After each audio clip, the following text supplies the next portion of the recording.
ಆತ್ಮೀಯ H16 news ಅರ್ಥಾತ್ ಸೀತಾರಾಮ್ ನ್ಯೂಸದ ವೀಕ್ಷಕರೇ, ನಾನು ನಿಮ್ಮವ ಎಂ ಆಯುಧ ಮಲ್ಲಪ್ಪ ಜೊತೆ ಅವರು.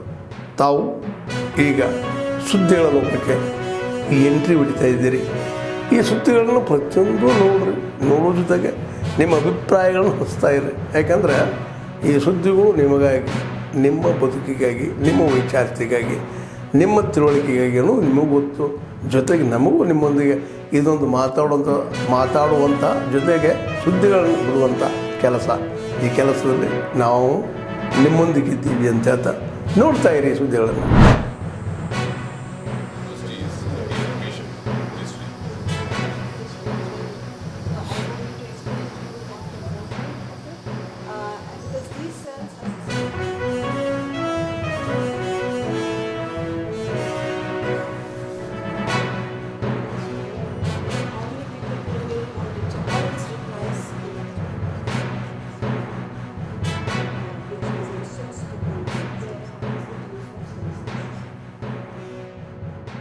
You will have food industry, you will have mutton free kebab, you will have animal free kebab. I'll say mutton free, you will really be mutton but not made out of goat. So likewise and so on and so forth, because the world grows that. So this is actually going to be a whole paradigm shift in economy. So as Mark Twain once said in the context of economies, one of these two serious subject to be left to economists to live. So biotechnology is not going to be confined to biotechnology, it's an important subject for economics. And in fact, the London School of Economics has started specialized courses in economics, like we have in biosciences, medicine, just this separate. So they have health economics. They have integrated economics because now we're realizing that that is going to be the future. So we are now, and I know how many of us have realized in this room that the private sector keeps talking about the Indian economy going up because we were fragile 5, now we are first 5, then number 4, then number 3, number 1. Value addition is going to come from this. In a consortium mode where we actually bring together our best ideas, thought processes, and biotech is just about taking us to the completely new heights. In fact, as sir, I will use your quote to say the bio-revolution is coming actually.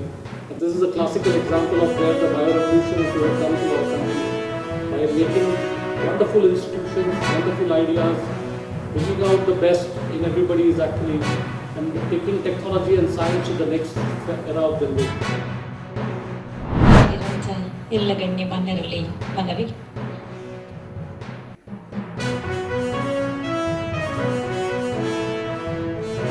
Kanakadasa ಚಲನಚಿತ್ರದಲ್ಲಿ ಒಂದು ಮಾತು ಬರುತ್ತೆ, ಸ್ವರ್ಗಕ್ಕೆ ಯಾರು ಹೋಗ್ತೀರ ಅಂದರೆ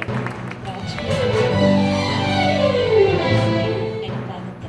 ಕನಕದಾಸರಿದ ಸಂತ ತುಕಾರಾಮ್ ಅಂದರೆ ಹಿರಣ್ಯಕಶಿಪು ಅಲ್ಲಿಯೂ ಕೂಡ ಕೊಟ್ಟ ಜವಾಬ್ದಾರಿಯನ್ನು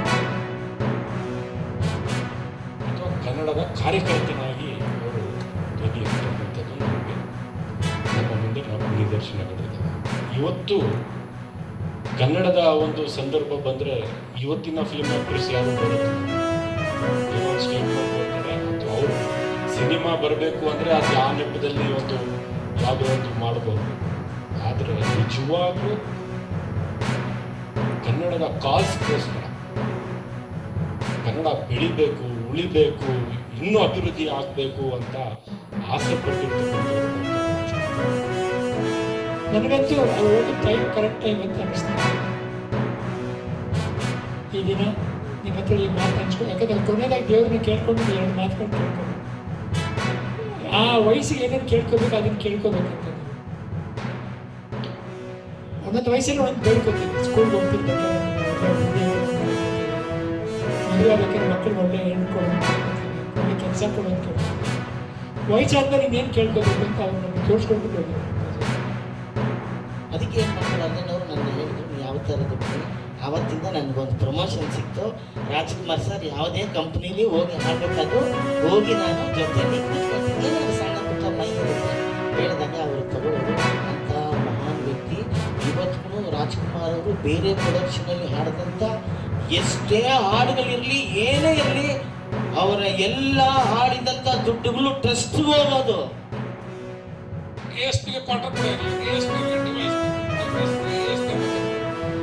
ಬಾಡಿಗೆ ಮನೆಯಲ್ಲಿ ನಾನು ಊಟಕ್ಕೆ ಒಳಗೆ ಹೋಗ್ತಾ ಇದ್ದೇನೆ, ಸಾಕ್ಷಾತ್ ದೇವರು ಕುರ್ಚಿ ಮೇಲೆ ಕೂತಿದ್ದಾರೆ. ರಾಮಸ್ವಾಮಿ ಒಳಗೆ ತಿನ್ಲಿಕ್ಕೆ ಕರೆದಿಲ್ಲ. ಡಾಕ್ಟರ್ ರಾಜ್ಕುಮಾರ್ ಅವರು ಬ್ಲೂ ಅಂಬಾಸಿಡರ್ ಅಲ್ಲಿ ರಾಮಸ್ವಾಮಿ ಅವರಿಗೆ ಭೇಟಿ ಮಾಡಲಿಕ್ಕೆ ಬಂದಿದ್ರು. ಆ ಕೃಷ್ಣ ಸುಧಾಮ ದೃಶ್ಯ ನಾನು ನೋಡಿದ್ದೀನಿ. ಕೆಳಗಡೆ ಕೂತ್ಕೊಂಡು ಡಾಕ್ಟರ್ ರಾಜ್ಕುಮಾರ್ ಅವ್ರ ಜೊತೆ ಹೋಳಿಗೆ ತಿಂದಿದ್ದೀನಿ.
ಆದ್ಮೇಲೆ ಎಲ್ಲ ಸುದ್ದಿಗಳನ್ನು ನೋಡಿದ್ರಲ್ಲ, ಏನು ಅನಿಸ್ತು ನಿಮ್ಗೆ? ಇದರಲ್ಲೇ ನಿಮ್ಗೆ ಲೈಕ್ ಆಗಿರ್ಬೋದು, ಡಿಸ್ಲೈಕು ಆಗಿರ್ಬೋದು, ಕಾಮೆಂಟ್ ಬೇಡಪ್ಪ ಅಂತೂ ಅನಿಸಿರ್ಬೋದು, ಕಾಮೆಂಟ್ ಮಾಡಬೇಕಪ್ಪ ಅನಿಸ್ಬೋದು, ಶೇರ್ ಮಾಡಬಾರ್ದಪ್ಪ ಅನಿಸಿರ್ಬೋದು, ಅದು ಮಾಡಬೇಕು ಅನಿಸಿರ್ಬೋದು. ಏನಾದರೂ ಆಗಲಿ ಶೇರ್ ಮಾಡ್ತಾಯಿರಿ, ಈ ನ್ಯೂಸ್ಗಳನ್ನ ಹಂಚ್ತಾ ಇರಿ, ಜೊತೆಗೆ ಇದಕ್ಕೆ ಸಬ್ಸ್ಕ್ರೈಬ್ ಆಗ್ತಾಯಿರಿ ಅಂತ ಹೇಳ್ತಾ H16 ನ್ಯೂಸ್ ಅಂತ ಸೀತಾರಾಮ್, ಇದು ಸತ್ಯದ ಕೈಗೆ ನಡಿ. ವಂದನೆಗಳು.